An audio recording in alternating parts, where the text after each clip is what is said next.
Assalamualaikum warahmatullahi wabarakatuh. Kembali lagi di channel Portal Dimensi dan tentunya masih bersama saya Kang Slamet di sini.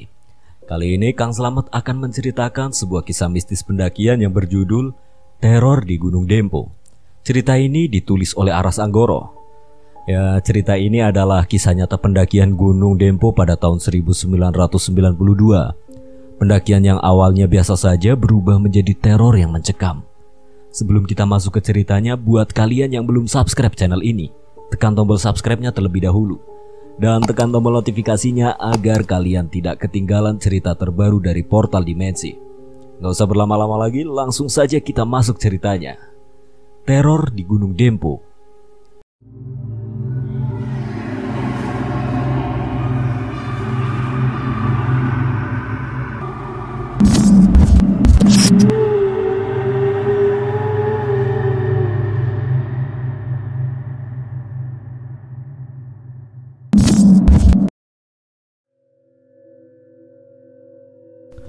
Walau tenaga sudah nyaris habis, tapi aku bersyukur karena sudah berhasil mencapai puncak Dempo dan puncak Merapi berturut-turut. Sekarang yang kami perlukan tinggal menuju pelataran, masuk tenda dan istirahat. Kami berenam, 5 laki-laki, Amran, Idan, Anes, Ale, aku dan 1 orang perempuan yaitu Yuni. Kami semua masih sekolah, hanya Bang Amran dan Bang Idan yang sudah lulus.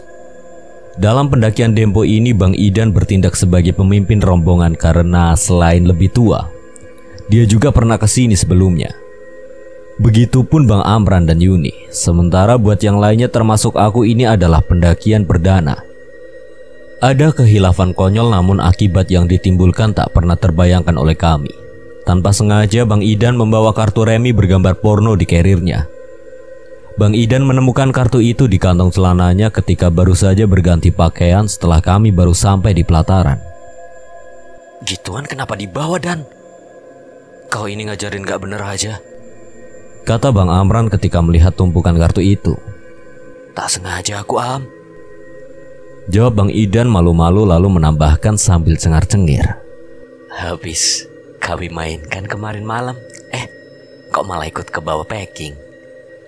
Hati-hatilah, Dan, mereka ini masih sekolah, apalagi ada perempuan, sambung Bang Amran. Bang Idan cuma garu-garu kepala sambil tersenyum malu.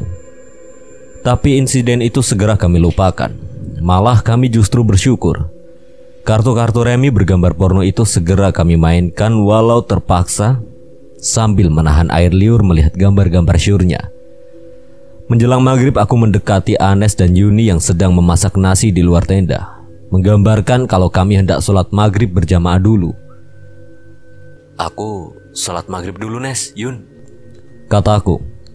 Anes menganggukkan kepala dan menjawab, iya, Pin, aku di sini nemenin Yuni. Dia heads ternyata. Tadi enggak, baru banget dapat. Kali ini Yuni yang menjawab tanpa menoleh ke arahku.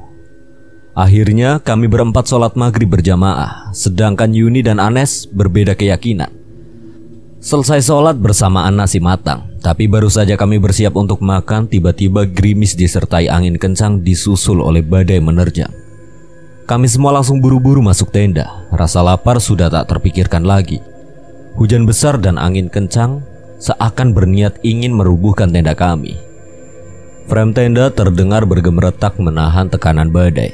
Kain tenda yang lepas dari pasaknya berkibar-kibar, menghasilkan suara yang menciutkan nyali. Aku melihat satu persatu wajah pucat pasi teman-temanku. Ini adalah pengalaman pertama kami dihantam badai dahsyat di atas gunung. Nyaliku turun hingga titik terendah, apalagi tidak ada orang lain di gunung ini selain kami. Yang paling kutakutkan adalah jika tenda kami diterbangkan badai, karena aku rasakan semakin lama tiupan angin malah semakin kencang. Aku lalu berinisiatif untuk keluar, mengecek dan mengencangkan pasak-pasak tenda. Bang Amran ikut keluar bersama aku, masing-masing kami memegang sebuah senter karena gelap sudah mulai turun. Baru saja menyembulkan kepala keluar tenda, hujan dan angin langsung menampar wajahku. Aku gelagapan mencoba bernafas. Angin yang terlalu kencang membuatku kesulitan menghirup udara. Selain badai angin ini, ada suara lain yang menarik perhatianku dan Bang Amran. Suara itu hilang timbul di antara desisan suara angin badai, namun yang jelas intensitasnya semakin meningkat. Suara itu bagaikan berasal dari dalam tanah. Rasanya aku juga bisa merasakan getaran di bawah kakiku. Lalu mataku melihat sesuatu yang paling mengerikan yang pernah kulihat. Bang Amran juga tampak membelalak seakan tak mempercayai penglihatannya. Sekian detik, kaki kami berdua seakan tertancap ke tanah tak mampu digerakkan. Lalu saat kesadaranku pulih sekuat tenaga aku berteriak pada teman-teman di dalam tenda. Air bah, kabur, lari. Aku berteriak-teriak dengan panik. Mendengar teriakanku, teman-temanku langsung berhamburan keluar tenda dan dengan mata kepala sendiri melihat pemandangan paling mencekam yang pernah kami lihat. Dengan ngeri kami melihat dari atas puncak Merapi air bah turun bergulung-gulung ke arah kami. Tanpa berpikir lagi, kami langsung lari tunggang langgang ke arah yang lebih tinggi. Waktu seakan bergerak lambat bagi kami, sementara di belakang suara air bah terdengar semakin mendekat dengan cepat. Yuni berlari sambil terjatuh-jatuh karena panik. Kami tiba di tempat yang aman tepat waktu dengan mata kepala sendiri. Kami menyaksikan air bah menerjang tenda kami, menggoyangkannya dan hilang terbawa aliran banjir. Kulihat Yuni terjatuh lalu menangis. Teman-teman yang lain juga terlihat syok. Aku memandangi kedua tanganku yang gemetaran hebat, kami hampir saja mati barusan. Aku tak menyangka air di kawah puncak Merapi bisa naik dan menimbulkan air bah. Terlambat sedikit saja, kami akan ikut terseret seperti nasib tenda kami. Untunglah tidak ada orang lain selain kami di pelataran. Malam semakin gelap. Badai sudah kehilangan kekuatannya. Tapi hujan rintik masih belum berhenti. Kami berkumpul berdesak-desakan, bingung harus berbuat apa. Tenda dan seluruh peralatan kami sudah hilang tak berbekas. Yang tersisa hanya senter yang aku dan Bang Amran pegang. Malam semakin pekat, tak dapat lagi kami bedakan mana tanah dan mana langit.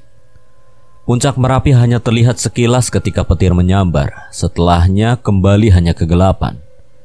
Bang Idan akhirnya mengambil keputusan untuk turun. Semakin lama kami diam di tempat tanpa tenda akan semakin berbahaya. Apalagi kami harus melewati puncak Dempo untuk turun. Belum lagi suhu dingin ditambah hujan rintik. Hipotermia bisa menerkam kami kapan saja. Kami berjalan pelan, jalanan berbatu ke arah puncak Dempo menjadi licin akibat hujan. Kami harus berhati-hati. Bang Amran berjalan di depan sambil mengarahkan senternya yang memperhatikan jalur yang kian menanjak.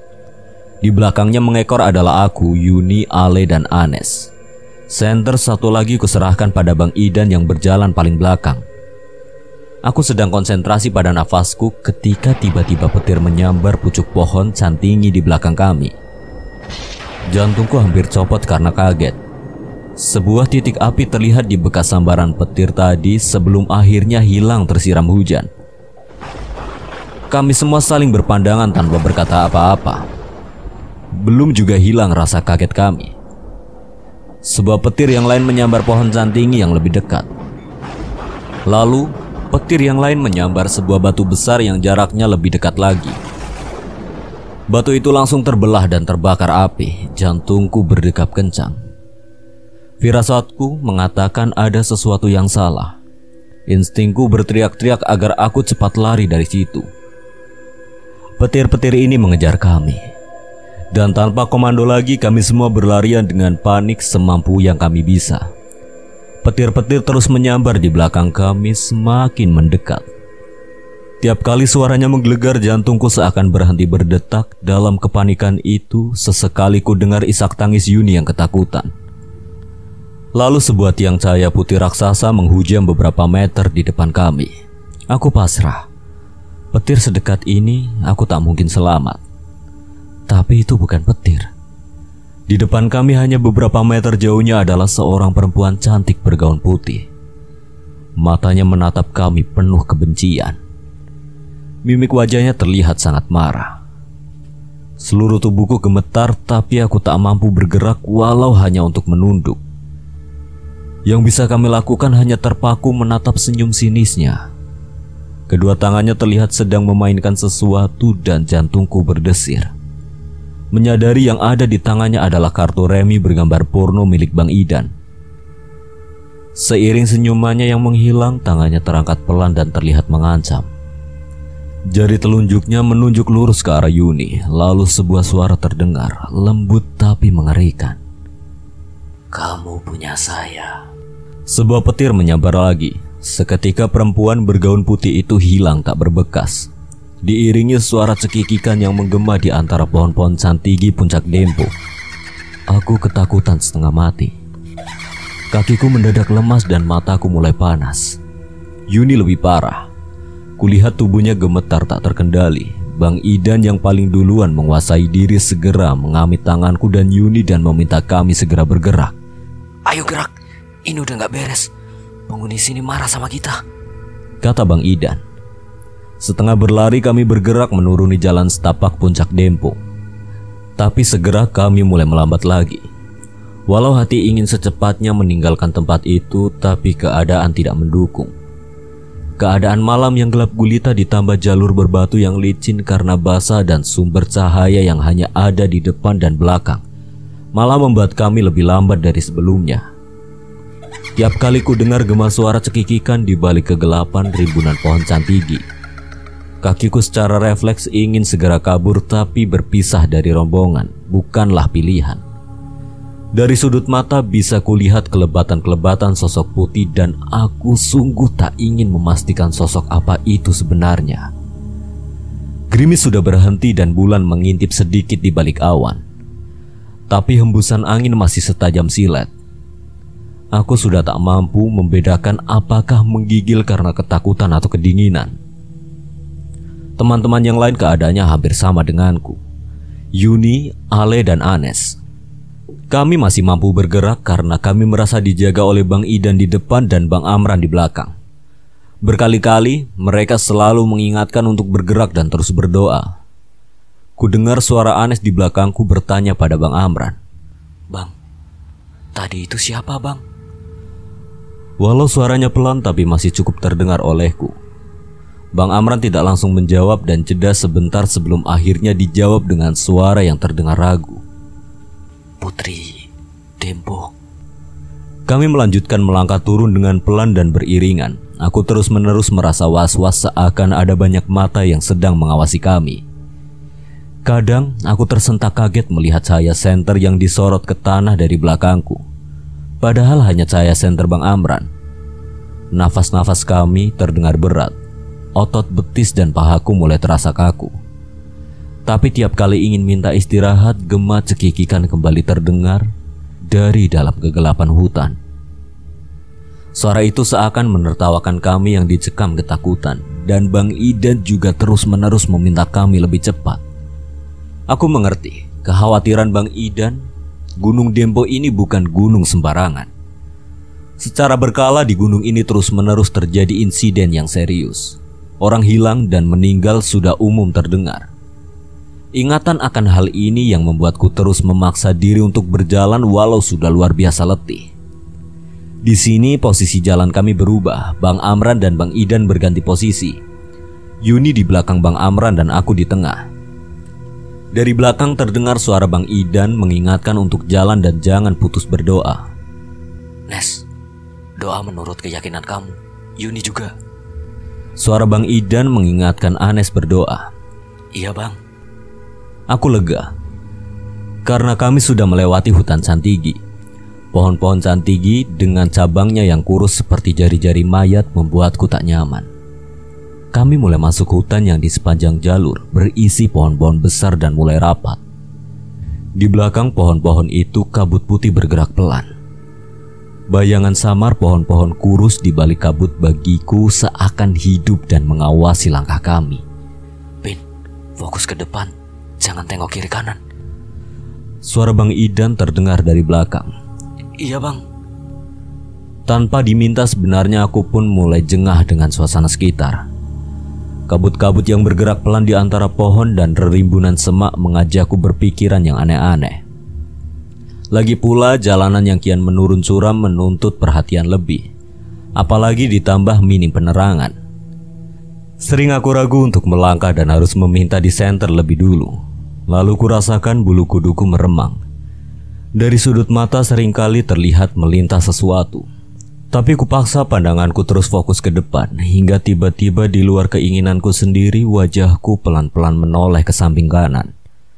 Mataku langsung menatap dua buah kunang-kunang yang terbang kira-kira 1 meter dariku.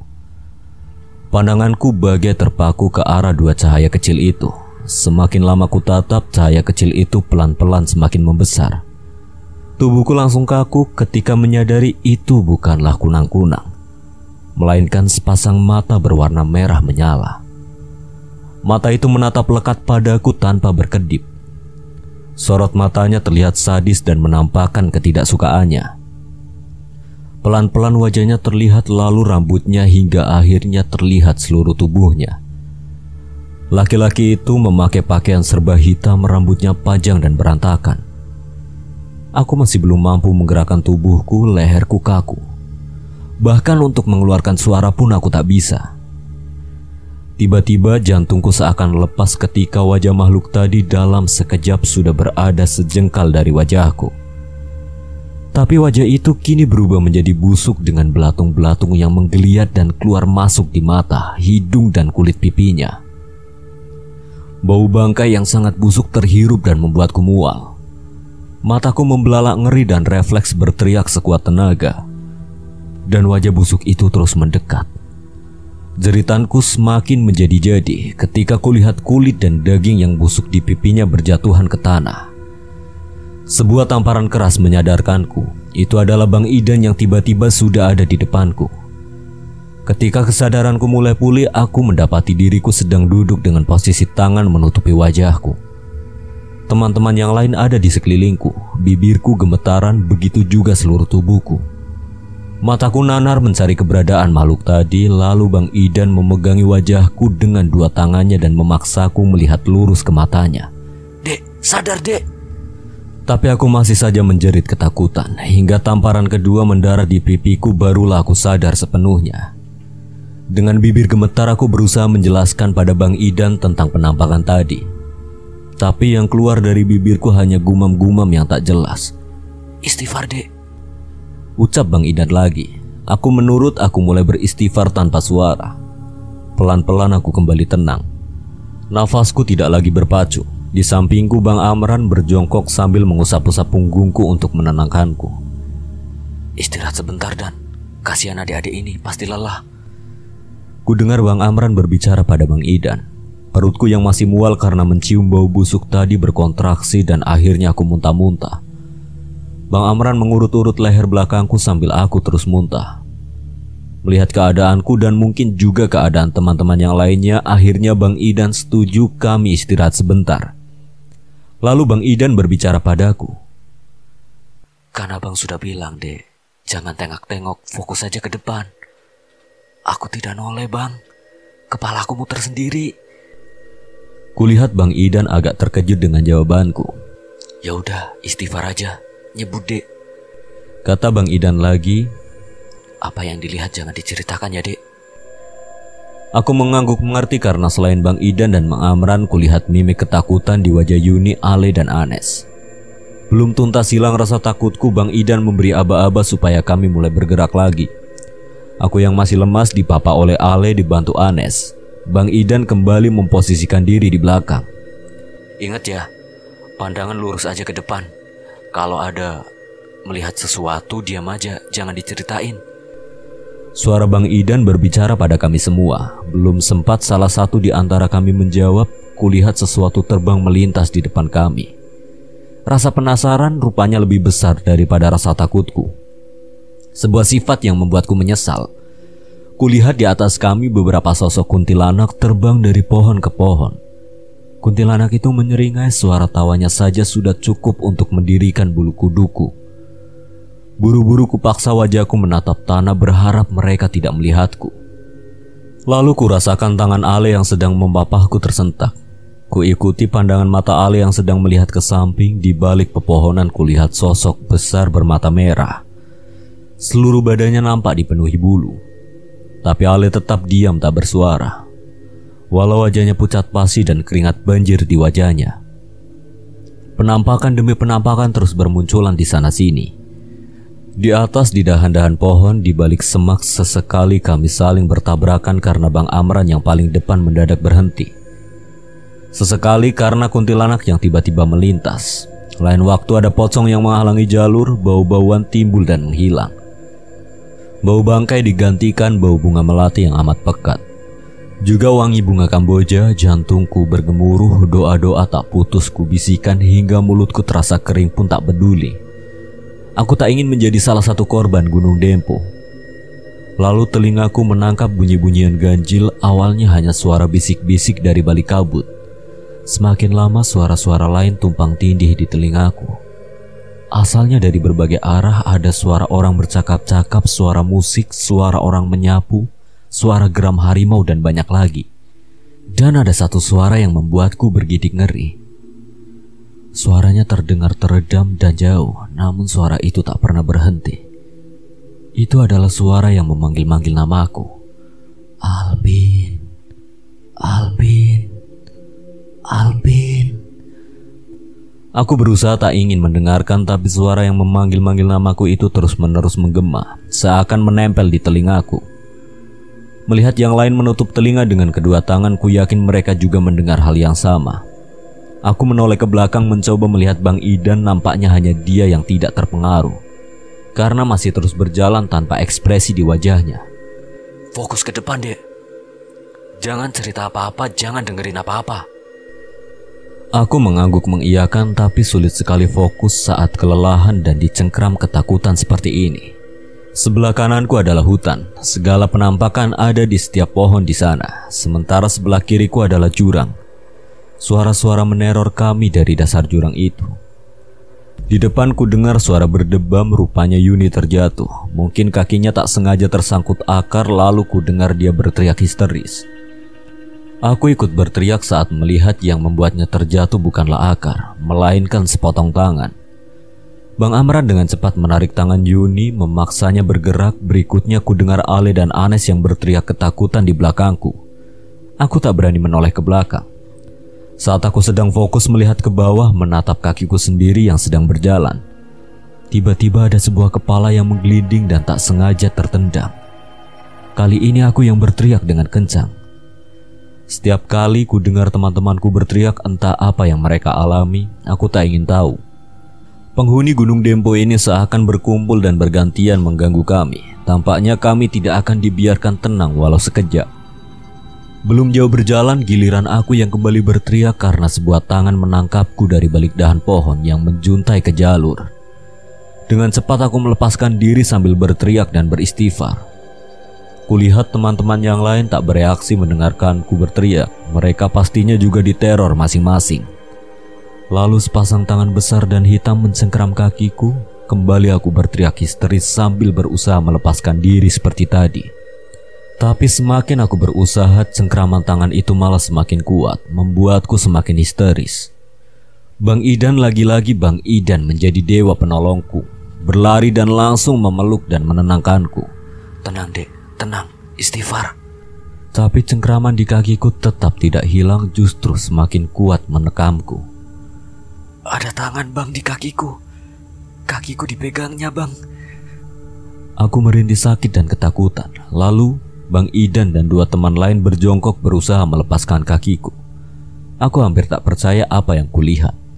Yang sedetik lalu adalah sepasang tangan hitam, sekarang ternyata akar pohon yang membelit kakiku. Kayak mana ceritanya kakimu bisa masuk akar begini? Kudengar Anes bertanya. Dia merasa heran karena kakiku terjepit dua akar yang saling mengait. Akhirnya setelah lama berusaha, 3 orang itu berhasil membebaskan kakiku dari akar hitam itu. Setelah kakiku bebas, suara tawa cekikikan menggema di mana-mana. Kami berpandangan, sorot-sorot mata panik jelas tergambar di mata kami. Aku sangat berterima kasih pada teman-teman perjalananku. Jujur aku takut mereka putus asa jika gagal melepaskan kakiku dari akar dan meninggalkanku sendiri. Kami saling menepuk bahu dan mengangguk, mencoba saling menguatkan tanpa kata-kata. Tapi belum jauh kami berjalan, tiba-tiba Yuni berteriak kencang menyuruh kami tiarap. Tiarap! Kami serempak menjatuhkan diri ke tanah. Hembusan angin yang besar lewat di atas badan kami, tapi aku sama sekali tak melihat apapun. Ada makhluk hitam tadi. Yuni tergagap. Tak lama dia mulai menangis. Udah Yun, diam dulu, jangan cerita. Makhluk itu mengincar Bang Amran. Yuni seperti tak mendengar himbauan Bang Idan. Bang Amran yang namanya disebut menelan ludah. Wajahnya pucat pasi. Kamu pikir begitu Yun? Tanya Bang Amran.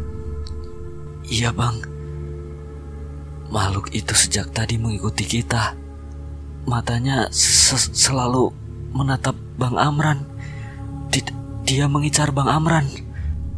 Kami semua menatap Bang Amran, lalu kemudian saling bertatapan satu sama lain. Raut-raut ketakutan tergambar jelas di wajah kami.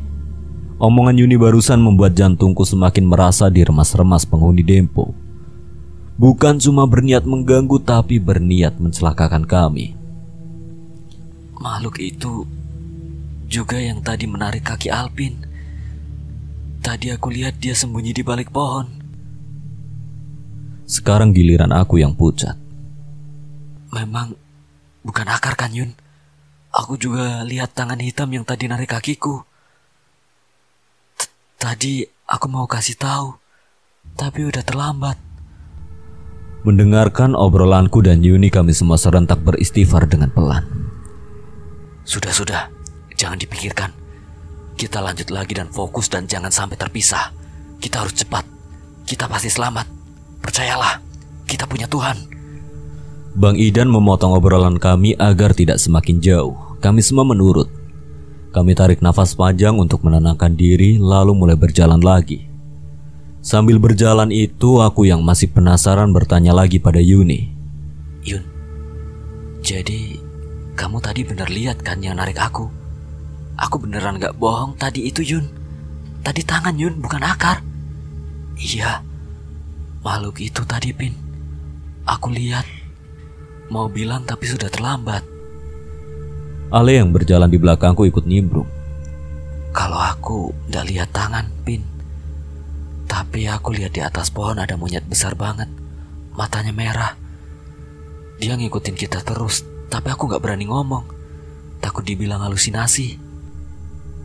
Dari belakang Bang Idan berteriak membentak kami. Cukup, gak usah ceritain ini itu. Sekarang fokus saja. Jalan biar cepat selamat. Berdoa bukan cerita.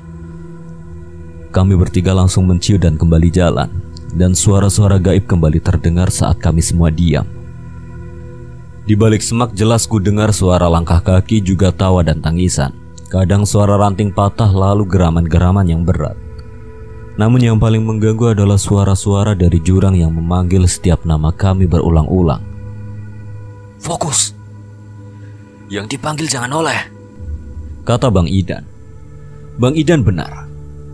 Kami yang hanya fokus pada nafas yang mulai habis karena lelah akhirnya tak mendengar suara apapun lagi. Baik dari hutan atau dari jurang di kiri kami. Begitu juga dengan segala penampakan tiba-tiba hilang begitu saja. Hampir selama setengah jam kami berjalan dengan tenang tanpa ada gangguan apapun. Ketika tiba-tiba Anes di belakangku berteriak kencang. Puji Tuhan, puji Tuhan. Tuhan Yesus, selamatkan kami. Anes histeris, matanya melotot memandang sesuatu di arah depan. Bang Idan dengan sigap memeluk dan langsung mendudukan Anes yang terus-menerus melotot dan tangannya menunjuk sesuatu yang tak bisa kami lihat. Tenang Nes, tenang. Doa menurut keyakinanmu, kata Bang Idan. Kami mengelilingi Anes yang histeris, tubuhnya menggigil ketakutan. Kenapa Nes? Jangan jalan Bang, jangan jalan. Di depan ada harimau Bang, sepasang harimau. Anes kini mulai menangis. Kami semua menatap arah yang ditunjuk Anes, tapi tidak ada apapun. Hanya Anes yang bisa melihat harimau yang dimaksud. Di sebelah Anes, Yuni mulai ikut menangis sambil berdoa. Wajah Anes basah oleh peluh lehernya, tampak kaku dengan pandangan lurus ke depan. Ayo Nes, jalan lagi. Jangan Bang, jangan. Harimau Bang. Anes menolak untuk berdiri. Lalu penampakan dan ketawa cekikikan membahana lagi seakan mengejek. Suara panggilan dari jurang juga merangkak naik memanggil-manggil Anes. Anes, Anes, Anes. Jangan noleh, Nes. Kata Bang Idan sambil menghalangi pandangan Anes ke arah jurang. Tapi fokus Anes tak teralihkan. Dia masih terus menatap ngeri ke arah depan. Di antara isak tangisnya berkali-kali dia mengulang kata yang sama. Harimau, harimau. Setelah beberapa saat Anes dan Yuni kembali tenang. Nafas Anes juga mulai teratur dan ketika Bang Idan mengajak untuk bergerak, Anes menurut.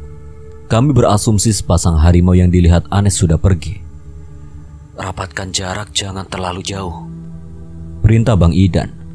Bang Amran yang paling depan kembali berjalan disusul Yuni, aku, Ale, Anes dan Bang Idan. Kami berjalan dengan lebih rapat. Lalu tiba-tiba kami semua bertabrakan. Rupanya Bang Amran berhenti mendadak. Dia tampak tertarik dengan sebuah daun keladi hutan yang bergerak-gerak sendiri. Dengan santai dia memperhatikan sambil menyoroti daun yang bergerak ganjil itu dengan senter. Seperti yang bisa kuduga, suara Bang Idan kembali terdengar. Am, kenapa berhenti? Ngapain nyenterin daun keladi? Biarin aja itu, Am. Kalau mau istirahat matiin aja senternya. Hemat, Am. Tapi Bang Amran seakan tak menggubris pertanyaan Bang Idan. Dia terus menyenteri daun itu. Kami semua saling berpandangan. Tak tahu harus bagaimana, lalu pelan-pelan Bang Amran berbalik ke arah kami. Sebuah senyuman aneh tersungging di bibirnya. Dia menatap kami satu persatu lalu tawanya pecah dengan keras. Kami semua refleks mundur ketakutan. Bang Amran masih terus tertawa terbahak-bahak sambil terus bergantian menatap kami. Lalu dengan suara keras dia menyanyikan ref sebuah lagu yang sedang ramai diputar di radio. Bang Idan langsung maju tapi Bang Amran melompat mundur sambil terus bernyanyi dan tertawa. Dan seperti bukan gerakan manusia, tiba-tiba saja Bang Amran melompat ke pohon terdekat. Bang Idan bergerak cepat menariknya dan menenangkannya. Kami kembali dicekam ketakutan dan mulai menangis melihat dua orang yang kami tuakan sedang bergumul. Ketika akhirnya Bang Amran mulai tenang, kami berinisiatif membantu memegangi tubuhnya. Kekhawatiranku adalah jika Bang Amran melompat ke jurang di sisi kiri kami. Walau sudah tak bergerak, tapi Bang Amran tak berhenti tertawa dan bernyanyi sambil terus-terusan melototi kami. Seakan dia mengomel dengan bahasa Jawa. Lain waktu dia menangis seperti perempuan. Semua doa. Perintah Bang Idan. Nes, Yun, kamu juga berdoa menurut caramu. Tidak ada satupun dari kami yang mengerti cara menghadapi orang kesurupan. Yang bisa kulakukan hanya istighfar tanpa henti. Kudengar Anes dan Yuni juga mengulang-ulang doa yang sama, memohon pertolongan pada Tuhan Yesus. Dan seperti sebelumnya, tiap kali ada kejadian, sekeliling kami riuh dengan berbagai suara dan tawa cekikikan seakan mengejek. Aku sempat melihat sekilas ke pohon besar di belakang kami. Tapi aku langsung membuang muka. Di sana berkumpul banyak kuntilanak, pocong, dan gendruwo. Sadar karena tak bisa berlama-lama di tempat seperti ini, Bang Idan memegangi Bang Amran dan mulai berjalan lagi. Senter diserahkan pada Anes yang terpaksa berjalan paling belakang. Beberapa kali Bang Amran tersadar dan bertanya pada Bang Idan. Kenapa aku, Das? Tapi tak lama dia mulai kesurupan lagi. Matanya kembali melotot dan marah-marah menebarkan ancaman bahwa kami tak akan bisa lari selamat dari gunung ini. Sesekali dia juga berkata dengan marah, Tinggalkan, tinggalkan. Kalian harus tinggalkan di sini. Tapi kami tak mengerti maksudnya apa yang ditinggalkan atau siapa yang ditinggalkan. Bang Idan memberi kode agar kami mengabaikan saja ocehan Bang Amran. Ucapan itu dia ulang terus tapi kami tak menghiraukannya. Tak lama berjalan, kami tiba di sebuah tempat yang lumayan datar di bawah sebuah pohon. Tempat datar itu kira-kira sekitar 1 meter persegi. Di situ kami beristirahat lagi. Sesungguhnya aku tak tega pada Bang Idan. Sambil terus menjaga kami, dia juga dengan ketat memegangi Bang Amran yang selalu memberontak sambil marah-marah. Tapi keadaannya memang sungguh berbahaya. Tidak perlu melompat ke jurang di sisi kiri, jatuh di turunan-turunan ekstrim ini pun akan fatal akibatnya. Di tempat istirahat ini, Bang Idan memejamkan matanya sambil tangannya terus merangkul Bang Amran. Aku mendekati Ale yang sejak tadi hanya diam dan mengajaknya mengobrol. Le, maksud Bang Amran apa ya teriak-teriak tinggalkan itu? Tanyaku pada Ale, tapi Ale seakan tidak mendengar pertanyaanku. Matanya menatap kosong pada satu titik di belakang pohon. Jari tangannya saling menggenggam dengan erat dan dililit menggunakan syal. Aku mengulangi lagi pertanyaanku karena kupikir Ale tak mendengar. Le, kamu tak dengarkah? Aku tadi tanya kira-kira apa maksud Bang Amran bilang tinggalkan itu. Kali ini Ale menatap mataku, wajahnya seputih mayat, bibirnya gemetar. Pin, aku takut sekali, Pin. Ada apa, Le? Itu si monyet besar. Itu dari tadi terus mengintai kita, Pin. Monyet apa, Le? Makhluk yang tadi cengkram kakiku. Tanyaku sambil pandanganku menyapu hutan berkabut di sisi kananku, mencari keberadaan makhluk yang Ale maksud. Bukan, Pin. Beda. Dia udah ngikutin kita dari atas. Matanya merah menyala. Badannya besar berbulu. Dia terus-terusan ngomong ke aku, Pin. Aku takut, Pin. Ngomong apa dia, Le? Mata Ale terlihat semakin ketakutan, wajahnya kian pucat. Dia bilang, cepat dorong temanmu itu. Cepat dorong temanmu itu. Begitu terus-menerus, Pin.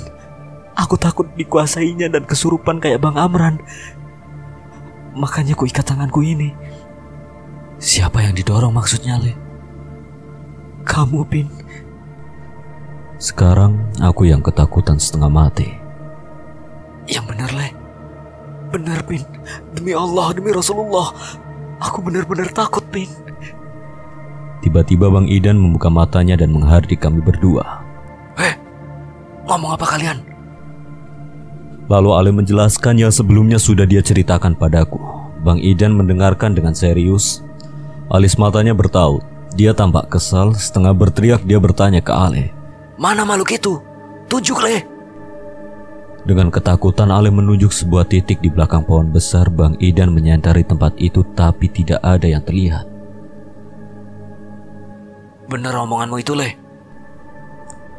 Tanya Bang Idan lagi. Ale mengangguk pelan, nafas Bang Idan naik turun, nampaknya dia semakin muak dengan keadaan ini. Lalu dia meminta kami berdiri dan mulai bergerak lagi. Bang Idan mengambil tangan Bang Amran dan mulai memapahnya lagi. Bang Amran terus mengoceh sendiri dalam bahasa yang kami tidak mengerti. Satu-satunya yang ku mengerti adalah jika dia mulai mengulang lagi kalimat, tinggalkan saja dia di sini. Tapi kali ini ucapan itu ditimpali Bang Idan dengan emosi. Gak ada yang ditinggalkan di sini. Kami semua menciut mendengar Bang Idan mulai emosi. Aku yang tadinya mau menanyakan sesuatu pada Ale terpaksa mengurungkan niatku. Semakin turun ke bawah, kabut semakin pekat. Kami kembali merapatkan posisi, khawatir akan terpisah di tengah kabut. Kuntilanak-kuntilanak masih berjejer di pohon-pohon. Aku berdoa semoga mereka tetap seperti itu pada kami. Jangan pernah mendekat. Kami terus turun dalam diam. Tubuhku rasanya sudah remuk akibat kelelahan, juga lapar dan haus. Setelah berjalan selama beberapa lama, kami tiba di sebuah tempat yang lumayan rata di bawah sebuah pohon. Di situ Bang Idan meminta kami kembali beristirahat. Aku celingak-celinguk melihat tempat kami beristirahat lalu mendekati Bang Idan. Bang, ini bukannya tempat yang tadi. Jangan ngawur. Gak ada itu. Kita udah jalan turun lama tadi, jangan ngawur. Aku tidak berani membantah Bang Idan, tapi aku yakin ini tempat tadi kami beristirahat. Baru saja aku hendak bertanya pada Ale, kami mendengar Anes berteriak histeris. Tangannya mengibas-ibas ke udara. Pergi, pergi. Tuhan Yesus, tolong aku. Pergi. Kami semua terperangah melihat Anes dengan panik menepuk-nepuk udara kosong. Apakah kali ini Anes yang akan kesurupan? Nes, ada apa, Nes? Tanyaku setengah berteriak padanya. Tak kusangka dia menjawab walau masih terus memukul dan menendang-nendang udara kosong. Tolong, Pin. Aku mau dibawa kuntilanak. Dalam ketakutan itu aku bingung harus bagaimana. Bagaimana caraku menolong jika aku tidak melihat apapun? Sementara Anes terus nampak bergulat dengan sesuatu yang tak kasat mata sambil mulutnya terus-menerus meminta pertolongan pada Tuhannya. Yuni menangis sambil berdoa sementara Bang Amran yang masih kemasukan terus saja berteriak. Tinggalin aja. Bawa. Bang Idan sambil memegangi Bang Amran yang tengah berusaha berontak berteriak pada kami. Jangan diam. Bantu doa. Yuni kembali menangis dan berteriak-teriak dengan histeris sementara Ale tiba-tiba saja menjatuhkan dirinya dan meringkuk dengan tubuh gemetar. Dengan menyeret Bang Amran bersamanya, Bang Idan mendekati Ale. Le, kenapa Le? Bang Idan bertanya sambil mengguncang-guncangkan bahunya. Ale tak bereaksi apa-apa, tubuhnya malah semakin meringkuk. Tangannya ditangkap menutup telinga dengan erat. Kali ini Bang Idan bertanya lagi sambil sedikit menepuk pipinya Ale. Le, ada apa Le? Ale yang tiba-tiba menyadari Bang Idan ada di dekatnya menjawab dengan suara yang gemetaran karena takut. Bang, tolong aku bang. Ada apa dek? Bilang sama abang. Balas Bang Idan dengan lembut. Tubuhnya semakin gemetar, tangannya mengibas-ibaskan telinganya. Makhluk hitam berbulu itu bang. Dia terus-terusan berbisik di telingaku. Aku takut bang. Bilang apa dia? Tanya Bang Idan, suaranya terdengar tegang. Dia suruh aku dorong Alpin bang. Jawab Ale sambil tangannya menunjukku. Tangisnya langsung pecah mendengar jawaban Ale. Tubuhku mendadak gemetar hebat. Bang Idan menatapku dan memintaku istighfar. Bang Idan memeluk Ale dan berbicara di telinganya. Ngucap deh, istighfar. Kuasai dirimu, jangan lihat makhluk itu. Anggap dia nggak ada. Anggap suaranya nggak ada. Dia marah bang. Kata Ale di antara tangisnya. Dia mau makan aku bang. Aku takut bang. Bang Idan memegang wajah Ale dan menatapnya langsung ke mata. Kendalikan dirimu deh. Jangan dengarkan perintah siapapun kecuali abang. Lalu kudengar Anes yang masih terus bergulat dengan sesuatu yang tak terlihat berteriak dengan kencang. Seketika angin seperti berhenti, kekacauan itu hilang begitu saja. Kulihat Anes duduk bersimpuh, tangannya tertangkup di dada dan terdengar mengucap syukur.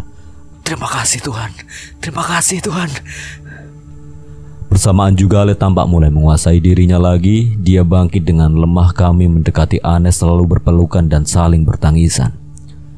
Hanya Bang Idan yang tetap duduk sambil masih memegangi Bang Amran yang sepertinya tertidur. Kenapa tadi Nes?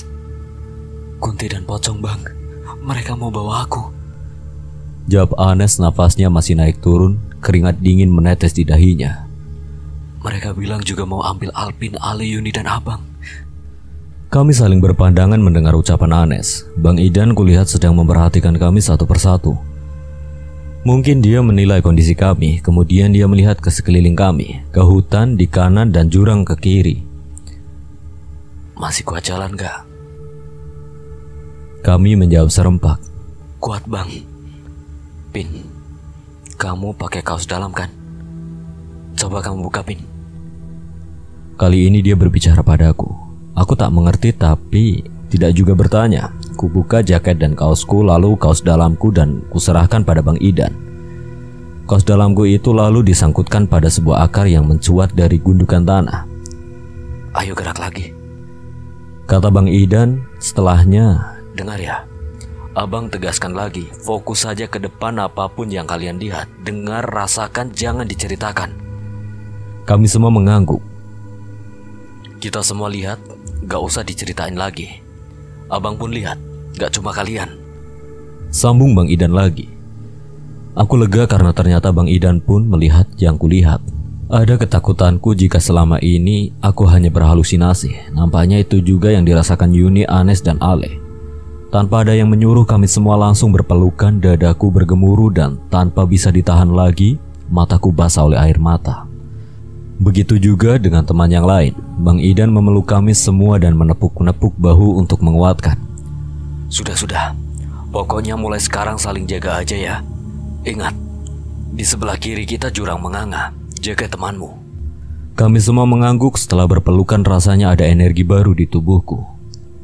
Dek, kamu liatin Anes, jangan lengah. Kamu juga Nes, doa terus menurut keyakinanmu. Fokus jalan, jangan toleh-toleh. Aku dan Anes mengiyakan. Kami mulai bergerak lagi. Bang Idan berjalan paling depan sambil terus memegangi Bang Amran. Lalu Yuni, aku, Ale, dan Anes tetap di belakang. Mulai dari sini gangguan-gangguan semakin meningkat. Tangan-tangan kurus menggapai-gapai dari semak, kepala yang menggelinding, kuntilanak berkali-kali melintas di depan. Di suatu waktu Yuni berteriak meminta tolong, rupanya rambutnya ditarik oleh kuntilanak yang terbang di atas kepalanya. Lalu ku dengar suara Bang Idan berdoa. Nenek buyut, maafkan kami nenek buyut. Tolong jangan ganggu kami, Nek. Jika kami ada kesalahan, kami minta maaf, nenek buyut. Hampir 1 jam berjalan kami sampai di tempat yang tidak asing buatku. Kakiku langsung lemas saat melihat kaos dalam putih tergantung di akar. Itu adalah kaos yang kami tinggalkan 1 jam lalu. Sejak tadi, aku sudah curiga kalau kami hanya berjalan berputar-putar. Tapi saat akhirnya terbukti, seluruh tubuhku langsung lunglai. Bang Idan dan yang lain juga melihat kaos itu. Reaksi mereka persis sama denganku.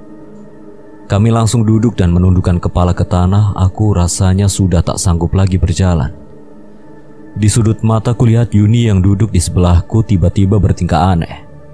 Dia menjatuhkan diri dan mulai merangkak. Tangannya terlihat mencakar-cakar tanah. Sebelum kami sadar apa yang terjadi, Yuni mengeluarkan suara auman yang menciutkan nyali. Bulu kuduku menegak. Tapi menyadari di depan kami adalah jurang yang menganga, dengan cepat aku menangkap Yuni yang sedang mencakar-cakar dahan pohon sambil meraung. Aku khawatir Yuni yang sedang kerasukan akan melompat ke jurang. Tapi usahaku dipatahkan dengan mudah. Aku hampir tak percaya Yuni yang bertubuh kecil bisa melemparku begitu saja. Kedua temanku yang lain, Ale dan Anes, membantu.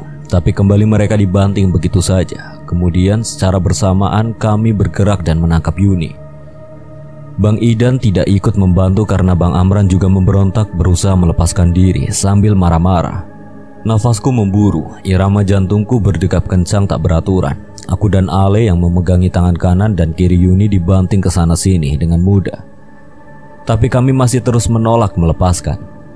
Anes yang memegangi Yuni dari belakang juga tak luput dari amukan Yuni. Nenek buyut, maafkan kami nenek. Tolonglah kami nenek. Ku dengar suara Bang Idan mengiba memohon maaf. Yuni menatap mata Bang Idan lekat lalu perlahan menjadi tenang. Dia tak lagi mengamuk dan bergerak liar, tapi geraman-geraman mirip harimau masih terus terdengar dari mulutnya. Begitupun yang terjadi pada Bang Amran, dia pun mendadak menjadi tenang, matanya tertutup. Aku mengucap syukur dalam hati. Alhamdulillah, Alhamdulillah, Alhamdulillah.